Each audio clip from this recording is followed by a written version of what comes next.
rassegna stampa di oggi, martedì 17 marzo, cominciamo con un'occhiata ai giornali nazionali dedicati alla situazione della guerra in Iran e in particolare al no dell'Europa a Trump che chiedeva aiuto per liberare il Golfo di Hormuz, e poi gli Oscar che sono stati assegnati in una lunga nottata, e poi l'altra notizia, quella del figlio segreto di Raffaella Carrà, un figlio adottivo che è stato nominato all'epoca suo erede. Ma partiamo appunto dagli scenari internazionali. Repubblica, doppio schiaffo a Trump, prima il rifiuto di Londra e Berlino su Hormuz e poi la spaccatura del G7 sulle operazioni in Libano, l'ira contro gli alleati da parte di Trump, quando serve aiuto non ci sono. Meloni si schiera con i partner europei. E poi vediamo appunto per gli Oscar vince il film di Anderson, sul palco c'è poca politica ma la porta avanti Javier Bardem agli Oscar con alcune spille che inneggiano al no alla guerra in Palestina, e poi Sean Penn va da Zelensky.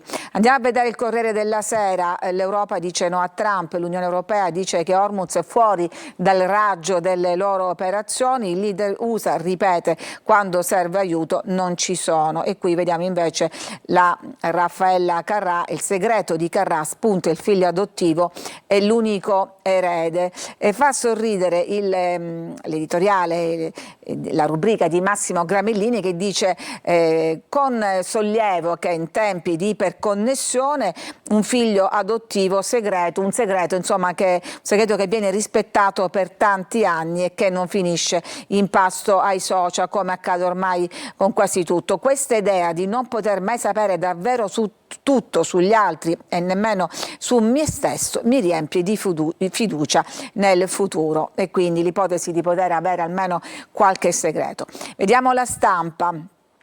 In taglio alto il referendum, Meloni con il sì al referendum, l'Italia più sicura. E poi invece ancora scenari internazionali, Europa e NATO, Trump è contro tutti, Donald furibondo per il no degli alleati, quando serve il loro aiuto non ci sono. E poi vedete qui la riffa sulla morte. Che cosa si riferisce? A questa piattaforma di scommesse che lucra sulle vittime. Tra i soci di questa piattaforma c'è anche un figlio di Donald Trump, lo vedremo meglio. E poi Avvenire, quotidiano di ispirazione cattolica, chiamata alle armi, e il titolo: Trump chiede aiuto per il controllo dello stretto di Hormuz, ma Unione Europea e NATO dicono di no. Andiamo adesso a vedere nel dettaglio. L'Europa dice no, l'ira di Trump sugli alleati, il capo della Casa Bianca minaccia ritorsioni sulla NATO, Londra e Parigi più aperta ad una soluzione militare, Bruxelles guarda all'ONU per una iniziativa come quella nel Mar Nero. Cosa ha detto Kaja Kallas, alta rappresentante per l'Unione Europea? Attualmente non c'è l'intenzione di cambiare il mandato della missione Aspides che si occupa appunto di sicurezza navale. Il ministro tedesco ha detto: non mi sembra che l'alleanza possa incaricarsi della sicurezza del passaggio delle navi nel Golfo di Hormuz. E poi il premier britannico Starmer dice: dobbiamo riaprire lo stretto per assicurare la stabilità dei mercati. E qui c'è l'analisi di Paolo Mastrolillo, corrispondente da New York, che dice: Donald resta isolato, vuole dividere l'Unione e invoca l'aiuto cinese. E anche la Meloni si ferma su Hormuz, un passo avanti, dice, sarebbe il coinvolgimento nella guerra che noi non vogliamo. Stiamo lavorando senza sosta per una de-escalation. La guerra adesso è il primo problema, c'è un'attenzione costante, le opposizioni, noi stiamo in stretto contatto con Crosetto. E qual è l'attenzione? L'attenzione è su questo golfo, il Golfo di Hormuz. Guardate questo collo di bottiglia dove passano gran parte delle petroliere. Guardate, le petroliere sono questi puntini che sono tutti fermi qua ai lati, mentre proprio nello stretto non passano perché hanno paura delle mine. A bordo naturalmente ci sono marinai, li vediamo, spesso sono thailandesi, sono filippini eccetera, e dove le scorte di cibo cominciano a scarseggiare, internet va e viene, da 3 settimane i marinai sono bloccati, vivono come topi in trappola, sono circa 20.000 persone, soprattutto indiane, filippine e indonesiane, su 3.200 petroliere, navi e rimorchiatori in ansia perenne per la vita, per il lavoro, tutte sparpagliate in questo collo di bottiglia largo 33 km nel Golfo Persico. Ieri Trump diceva letteralmente: tirate fuori le palle a questi marinai e attraversate, ma naturalmente nessuno ha seguito il suo incoraggiamento. Nel frattempo c'è questo giallo sul nuovo leader dell'Iran, Khamenei figlio. Circolano voci che sia rimasto ferito, forse addirittura sfigurato, e che sia ricoverato in un ospedale di Mosca. A queste voci il Cremlino non smentisce, anzi il portavoce Dmitry Peskov risponde lapidario: non commentiamo questo genere di notizie, e quindi un non commento alimenta queste illazioni. Attorno a questo nuovo leader appunto nascono le fantasie più sfrenate, dai pizzini al burraco, i 1000 stratagemmi per coprire Khamenei, stratagemmi che ricordano da vicino, guardate, pizzini, quelli usati dai latitanti, dei super latitanti. Il paragone lo fa appunto l'inviato della Stampa Andrea De Caro. Ci sono vari giri,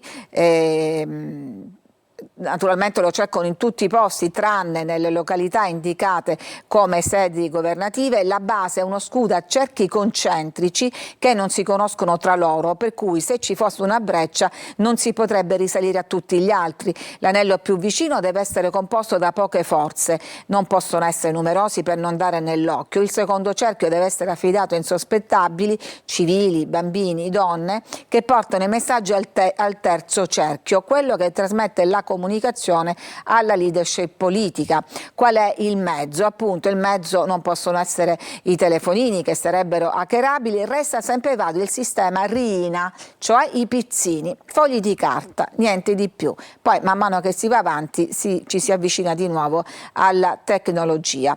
E qui vediamo l'articolo in cui c'era un richiamo in prima pagina di questa piattaforma che trasforma la violenza in guadagno, perché questo Polymarket è un sito di scommesse, si lucra su tutto, su morti, missili, bersagli, criptovalute. Addirittura un corrispondente militare del giornale Times of Israel, che aveva fatto un report su un'esplosione, è stato ripetutamente minacciato per cambiare la versione di quanto fosse successo, proprio perché rispondeva alle scommesse che erano state fatte. Nel frattempo che esplodono i missili, che c'è questa tensione, Trump cosa fa? Pensa a rinnovare lo styling della Casa Bianca. Sappiamo che già aveva dato ordine di realizzare una mega sala da ballo da 1000 posti che costerà 250 milioni di dollari. Adesso ha deciso che non gli piacciono più questi capitelli che vedete sono di stile greco, in stile ionico, da oltre un secolo, e lui li vuole ornare in stile corinzio, che sono questi un po' più ornati, ideato un secolo dopo, rispetto allo stile classico. Non gli piacciono quelli ionici. Lasciamo gli esteri, la politica internazionale, torniamo in Italia per la polemica. Il Presidente del Senato La Russa ha invitato al Senato i genitori, parliamo della famiglia Del Bosco, l'opposizione attacca e propaganda, poi il Presidente precisa: li vedrò ma dopo il referendum, perché poteva appunto sfociare in una più o meno velato attacco ai magistrati, che in questo caso della famiglia Del Bosco sono sotto attacco per la decisione di separare questi bambini dalla mamma. E poi c'è il caso del poliziotto, che ricordiamo è originario della provincia di Messina, Cinturrino si chiama, accusato di omicidio. Adesso scatta anche la premeditazione, perché in vari messaggi avrebbe già anticipato: o ti arresto o ti uccido. Cosa diceva Cinturrino? Qui comando io, non comandano i Mansuri. La sua legge nelle piazze di spaccio di Rogoredo o del Corvetto sapeva come imporla: schiaffi, calci, pugni e le martellate di Thor, che era un altro dei suoi soprannomi, perché girava appunto con un martello e li dava sulla schiena, sulla testa, sulle gambe. Pestaggi furiosi, spesso per farsi spifferare dove fossero imboscati soldi e roba, perché praticamente si faceva anche dare cocaina. E poi poi l'ossessione per questo pusher di Zacche che Stellobecco lo uccide, un'ambasciata affidata più volte a diversi messaggeri, ambasciate che adesso hanno fatto scattare l'accusa di premeditazione. E poi andiamo invece a questa storia, la seconda vita di Antonia, scampata al massacro, un massacro messo in atto dal padre che 6 mesi fa uccise la madre e colpì con un masso lei, il fratello più piccolo, addirittura li trascinò giù per le scale, dopo averli caricati entrambi in auto si diede ad una fuga disperata durata quasi 12 ore. I carabinieri lo troveranno poi in una strada rurale, ancora in auto con i figli. Il fratello ormai privo di vita, lei, Antonia, 16 anni, svenuta ma respirava ancora. Sono trascorse questa lunga convalescenza in ospedale e adesso il ritorno a casa. Vedete qui lo striscione che lo accoglie. E poi la visita di Achille Lauro tra i feriti di Cran Montanà, sono tutti giovani e giovanissimi rimasti feriti nell'incendio del locale a Capodanno, il loro coraggio è un esempio, la visita all'ospedale Niguarda, una sua canzone è diventata simbolo della tragedia. Veniamo adesso appunto, caramba che sorpresa, per citare una delle sue trasmissioni più seguite, c'è un figlio segreto di Raffaella, aveva adottato il suo segretario, la vicenda è venuta fuori all'improvviso, sembrava che non lo sapesse nessuno. Ora questo figlio segreto di Raffaella Carrà pare che fossero molti a conoscenza, ma con grande discrezione. Lui non era mai uscito allo scoperto, neppure quando si parlava di questa vasta eredità. Ma di fatto lui è erede universale e non unico di Raffaella Carrà, è titolare dei diritti sull'immagine, sulla voce e sul nome reale e d'arte e di tutti i dati della grande Raffaella Carrà.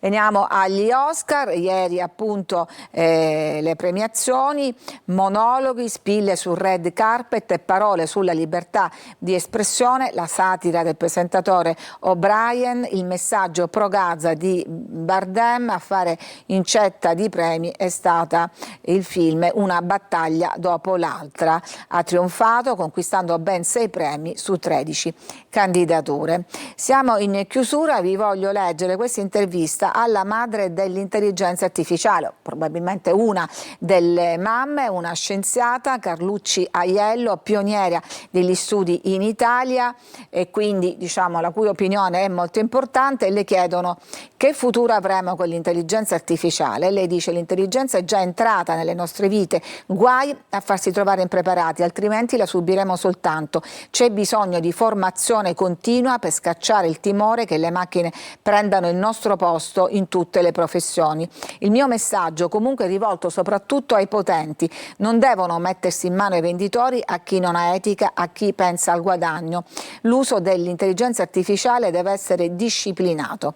Rischi e pregi di questo nuovo strumento: le macchine in futuro faranno i lavori pericolosi al nostro posto. È una rivoluzione industriale come quella della macchina a vapore. Mi preoccupano nel frattempo l'ignoranza e l'incoscienza. C'è chi sottovaluta le enormi quantità di acqua ed energie consumate appunto dall'addestramento dell'intelligenza artificiale. Il rischio è un'accelerazione della crisi ambientale. E con queste parole di questa scienziata si ferma e si chiude la prima parte. Ci troviamo tra poco per dare un'occhiata invece all'informazione locale.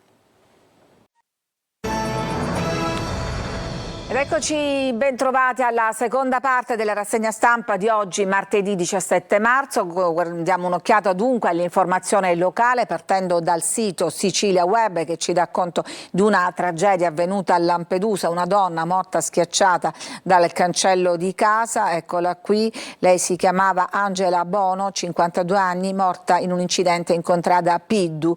Praticamente è stata schiacciata dal cancello scorrevole che era uscito dai binari, forse a causa del forte vento. A notarla è stato un passante, in tanti, compreso il marito, hanno sollevato il cancello ed estratto il corpo, ma non c'è stato più nulla da fare.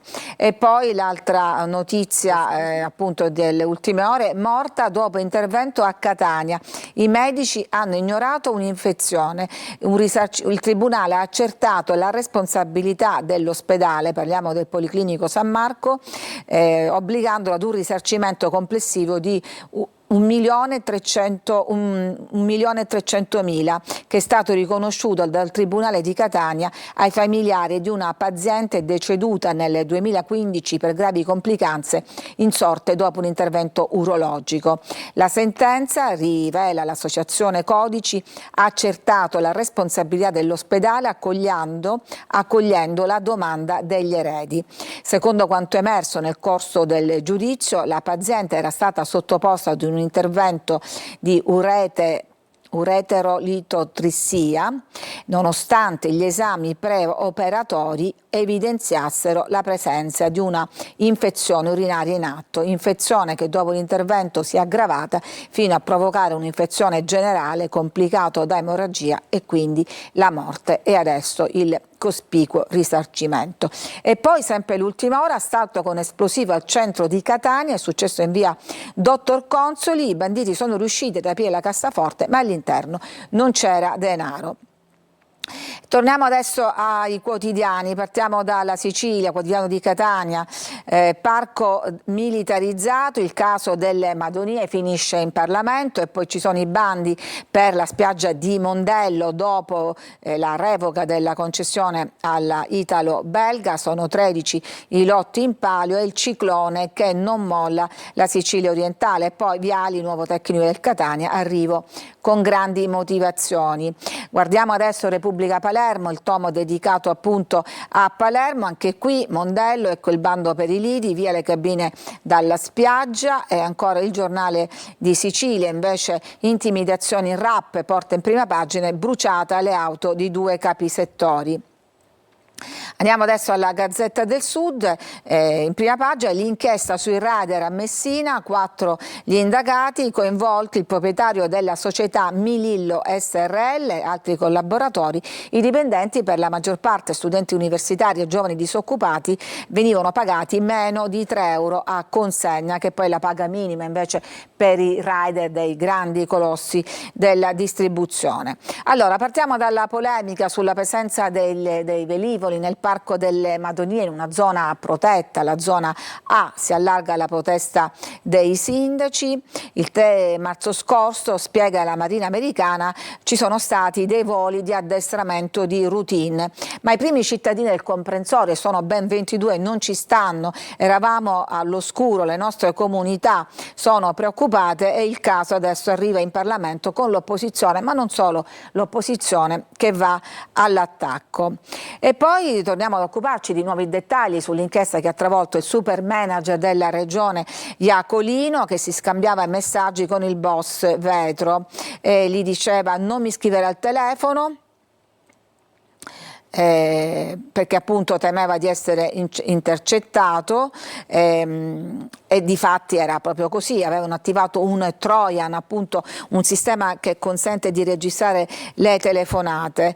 Vetro si mostrava preoccupato e temeva invece che la pratica di accreditamento della sua società di riabilitazione potesse ricevere una battuta d'arresto. Non dovete essere impazienti, invece lo rassicurava Iacolino al boss, che insomma si infiltrava in tutti gli appalti.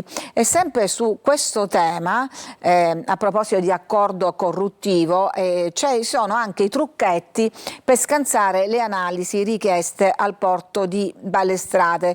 Insomma, lui era in grado di garantire uno sconto sui test ambientali e il direttore rassicurava, diceva: fanne solo 2 test, te lo giuro, non li contestano, naturalmente a discapito della sicurezza di tutti noi. Vediamo adesso ai bandi per la spiaggia di Mondello, su cui comunque pende l'incognita italo-belga, che ha presentato ricorso, quindi potrebbe rendere vani tutti questi bandi. Sono state individuate 13 concessioni brevi, ma tutto appunto dipenderà dal ricorso al TAR.